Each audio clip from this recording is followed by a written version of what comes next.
এক রাজার এক মন্ত্রী ছিল। মন্ত্রী সবসময় যে কোনো অবস্থাতেই রাজাকে বলতো, রাজা মশাই কখনো মন খারাপ করবেন না, কেননা আল্লাহ যা করেন ভালোর জন্যই করেন। রাজা মন্ত্রীর কথা শুনে বিরক্ত হতেন, কিন্তু তারপরেও মন্ত্রীকে কিছু বলতেন না। একদিন রাজা তলোয়ার নিয়ে অনুশীলন করছিলেন। এমন সময় হঠাৎ করে তলোয়ারের আঘাতে রাজার হাতের একটি আঙ্গুল কেটে গেল। সেটা দেখে মন্ত্রী দৌড়ে রাজার কাছে আসলো এবং রাজাকে বলল, রাজা মশাই চিন্তা করবেন না, আল্লাহ যা করেন ভালোর জন্যই করেন। মন্ত্রীর কথা শুনে এবার রাজা প্রচণ্ড রেগে গেলেন এবং তাকে বললেন, কি বলছো মন্ত্রী? তুমি দেখতে পাচ্ছ না যে আমার হাতের আঙ্গুল কেটে গিয়ে রক্ত ঝরছে? আমার ব্যথা হচ্ছে, আমি একটি আঙ্গুল হারালাম, তারপরেও তুমি বলছো আল্লাহ যা করে ভালোর জন্যই করে। এখন তুমি আমাকে বলো, এতে আল্লাহ আমার কি এমন ভালো করলো? তখন মন্ত্রী বলল, রাজামশাই আপনি রাগ করবেন না, শান্ত হন, ধৈর্য ধরুন। আল্লাহ যা কিছু করেন তার পিছনে বান্দার ভালো কিছু লুকায়িত থাকে, তা বান্দা সাময়িকভাবে বুঝতে পারে না। আল্লাহ অসীম দয়ালু, রহমানুর রহিম। রাজা রাগে গর্জে উঠে বলল, মূর্খ মন্ত্রী কোথাকার, এরপর যদি আর একবারও বলছো যে আল্লাহ যা করে ভালোর জন্যই করে, তাহলে তোমার গর্দান নেব। এখন যাও, কবিরাজকে ডেকে নিয়ে আসো। রাজার নির্দেশে মন্ত্রী কবিরাজকে ডাকার জন্য সেখান থেকে চলে গেলেন। মন্ত্রী চলে যাওয়ার পর রাজা ভাবলেন, মন্ত্রী আমার বিপদে আমার কষ্টে দুঃখী না হয়ে আমাকে নিয়ে তামাশা করছিল। এই মন্ত্রীকে একটা শিক্ষা দিতেই হবে, এই মন্ত্রীকে আমি শাস্তি দেবই দেব। তখন আমি দেখব তার আল্লাহ তার কতটা ভালো করে। এই সব ভেবে রাজা একটা ফন্দি আঁটলো মন্ত্রীকে শাস্তি দেওয়ার জন্য। কিছুদিন পর রাজা মন্ত্রীকে বলল, মন্ত্রী অনেক দিন হলো আমি শিকারে যাই না, তুমি শিকারে যাওয়ার ব্যবস্থা করো। তখন মন্ত্রী বলল, হ্যাঁ রাজা মশাই আপনি ঠিকই বলেছেন, অনেক দিন হয়ে গেল আমরা শিকারে যাইনি। রাজা মশাই আপনি চিন্তা করবেন না, এক্ষুনি আমি সৈন্য নিয়ে শিকারে যাওয়ার ব্যবস্থা করছি।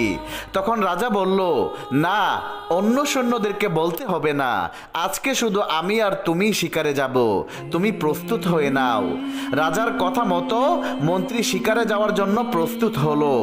রাজা এবং মন্ত্রী ঘোড়ায় চড়ে শিকারের উদ্দেশ্যে রওনা দিলেন। দীর্ঘ পথ অতিক্রম করার পর তারা একটি ঘন জঙ্গলে এসে প্রবেশ করলো।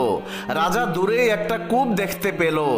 এরপর রাজা তার পূর্ব কল্পিত পরিকল্পনা অনুযায়ী মন্ত্রীকে বলল, মন্ত্রী আমার খুবই পানির পিপাসা পেয়েছে, ওই যে কূপ দেখছো সেখান থেকে পানি নিয়ে এসো।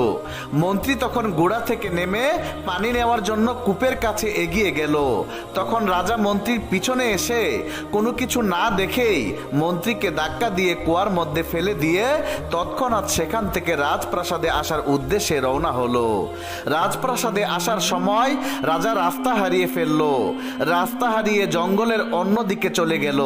সেখানে কিছু আদিবাসী জঙ্গলি বাস করত। রাজাকে দেখতে পেয়ে তারা রাজাকে বন্দি করলো এবং তাদের সর্দারের কাছে নিয়ে এলো। তাদের সর্দার রাজাকে দেখতে পেয়ে মহা খুশি হলো, কারণ আজকে তাদের একটা পূজা আছে। আজ রাতে তারা তাদের দেবতার উদ্দেশ্যে একজন মানুষকে বলি দেবে। সর্দার বলল, খুবই ভালো হয়েছে, আজ আমাদের দেবতাকে সন্তুষ্ট করার লক্ষ্যে এই মানুষকেই বলি দেব। সর্দারের কথা শুনে রাজা ভীষণ ভয় পেয়ে গেল। রাজা ভাবতে লাগলো, হায় হায় এ কোন বিপদে এসে পড়লাম, এক্ষুনি এই বিপদ থেকে কে আমাকে বাঁচাবে? মন্ত্রীকে শাস্তি দিতে গিয়ে আমি তো নিজেই বিপদে পড়ে গেলাম। অতঃপর রাত গভীর হলো, রাজাকে বলি দেওয়ার সব ব্যবস্থা হয়ে গেল। এরপর রাজাকে আনা হলো। একজন জঙ্গলি রাজাকে জবাই করতে প্রস্তুত হলো। তখন রাজা হাত নাড়িয়ে চিৎকার করে বলতে লাগলো, আমাকে ছেড়ে দাও, আমাকে মেরো না, আমাকে ছেড়ে দাও। তখন হঠাৎ সর্দার বলে উঠল, থামো থামো, একে ছেড়ে দাও। একে বলি দিলে আমাদের দেবতা সন্তুষ্ট হবেন না, কারণ এর হাতের একটা আঙ্গুল কাটা আছে। আমাদের দেবতাকে সন্তুষ্ট করার লক্ষ্যে এমন একটি মানুষকে বলি দিতে হবে যে নিখুঁত, যার কোনো অংশ কাটা থাকবে না। তখন তারা রাজাকে মুক্ত করে দিল। মুক্তি পেয়ে রাজা ভাবলো, আসলেই মন্ত্রী যা বলছে ঠিকই বলেছে, আল্লাহ যা করে ভালোর জন্যই করে। আজ যদি আমার আঙ্গুল কাটা না থাকতো, তাহলে আজকে আমাকে তারা তাদের দেবতাকে খুশি করার লক্ষ্যে বলি দিত, আমাকে জবাই করে ফেলতো। তখন রাজা তার ভুল বুঝতে পেরে কুয়ার কাছে ফিরে এলো। রাজা কুয়ার ভিতরে উকি দিয়ে দেখলো কুয়াতে কোনো পানি নেই, মন্ত্রী কুয়ার ভিতরে বসে রয়েছে। তখন রাজা মন্ত্রীকে উপরে উঠালেন এবং বললেন, মন্ত্রী, আসলে তুমি ঠিকই বলেছ, আল্লাহ যা করে ভালোর জন্যই করে। আমি তোমার প্রতি রাগান্বিত হয়ে তোমাকে শাস্তি দেওয়ার পরিকল্পনা করেছিলাম। শিকারের উসিলায় তোমাকে এই জঙ্গলে নিয়ে এসে কুয়াতে ফেলে দিয়েছিলাম। তারপর আমি এখান থেকে চলে যাওয়ার পর রাস্তা হারিয়ে ফেলি। তখন জঙ্গলিরা আমাকে নিয়ে তাদের সর্দারের কাছে যায় এবং তারা সিদ্ধান্ত নেয় তাদের দেবতাকে খুশি করার উদ্দেশ্যে আমাকে বলি দিবে এবং সেই লক্ষ্যে আমাকে জবাহ করতে আসলো।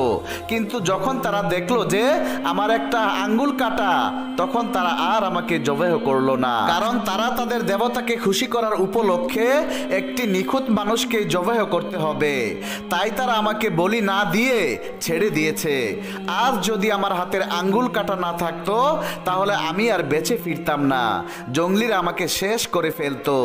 আসলে মন্ত্রী, তুমি ঠিকই বলো যে আল্লাহ যা করে ভালোর জন্যই করে। অতঃপর রাজা কিছুক্ষণ চুপ করে রইলেন।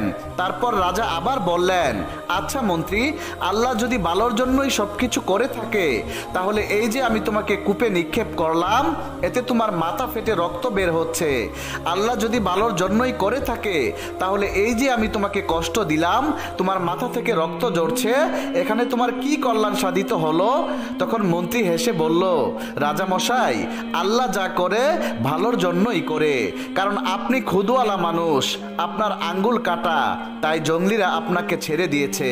কিন্তু আমার তো আঙ্গুল কাটা ছিল না, আমি তো নিখুঁত মানুষ। আমাকে যদি আপনি কুয়ায় না ফেলতেন আর তারা যদি আমাকে পেত, তাহলে তো তারা আমাকে জবাহ করত, তাদের দেবতাকে সন্তুষ্ট করার লক্ষ্যে আমাকেই বলি দিয়ে দিত। এই জন্যই আল্লাহ যা করে ভালোর জন্যই করে।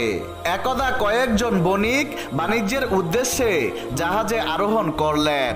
তারা বেশ আনন্দের সাথেই সমুদ্রের প্রাকৃতিক দৃশ্য অবলোকন করছিল। শান্ত সমুদ্রে জাহাজটি চলছিল তার আপন গতিতে। জাহাজটি যখন সমুদ্রের মাঝখানে এলো, তখন হঠাৎ প্রবল ঝড় বৃষ্টি শুরু হলো। প্রচন্ড মেঘের গর্জনে বণিকরা সবাই ভয় পেয়ে গেল। এক পর্যায়ে জাহাজটি প্রচন্ড ঝড়ের মধ্যে পড়ে লন্ডভন্ড হয়ে সমুদ্রে তলিয়ে গেল।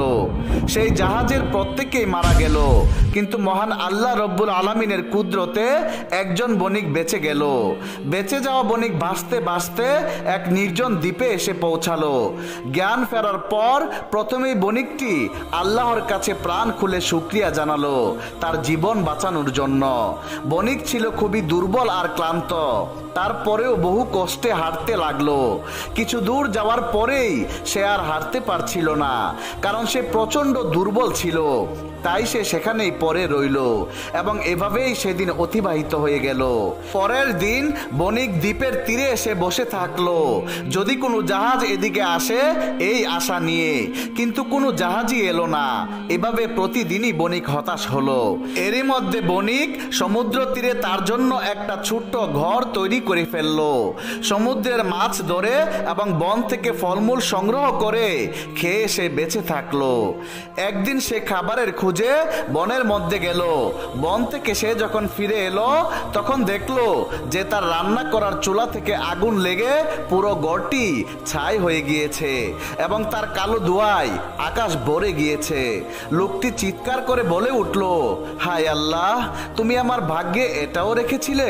বণিক তখন হাই হুতাশ করে ক্লান্ত শ্রান্ত হয়ে ঘুমিয়ে পড়লেন। পরদিন সকালে এক জাহাজের আওয়াজে তার ঘুম ভাঙলো। জাহাজটি সেই দ্বীপের দিকে তাকে উদ্ধার করার জন্যই আসলো। তখন সে অবাক হয়ে বলল, তোমরা কিভাবে জানলে যে আমি এখানে আটকা পড়ে আছি? তখন জাহাজের ক্যাপ্টেন জানালো, তোমার জ্বালানো দোয়ার সংকেত দেখে আমরা বুঝতে পেরেছি যে ওই সমুদ্রের তীরে নিশ্চয়ই কোনো মানুষ আটকা পড়েছে, তাই আমরা এখানে তোমাকে নিতে এসেছি। জাহাজের ক্যাপ্টেনের কথা শুনে বণিক বুঝতে পারলো আল্লাহ যা করে ভালোর জন্যই করে। যদি ঘরে আগুন না লাগতো, যদি আগুনের ধোঁয়াতে আকাশ ছেয়ে না যেত, তাহলে তো তারা বুঝতেই পারতো না যে আমি এখানে আটকা পড়ে আছি। আগুন লাগার কারণেই তারা আমার সন্ধান পেয়েছে, তাই আল্লাহ যা করে ভালোর জন্যই করে। এরপর বণিক মহান আল্লাহ রব্বুল আলামিনের দরবারে শুকরিয়া আদায় করলেন এবং বাড়ির উদ্দেশ্যে জাহাজে রওনা দিলেন। সে অনেক দিন আগের কথা, একবার এক ক্ষুধাবিরু আলেম দূরের কোথাও সফরে বের হলেন। তিনি সাথে একটি মুরগ নিলেন যাতে ফজরের নামাজের জন্য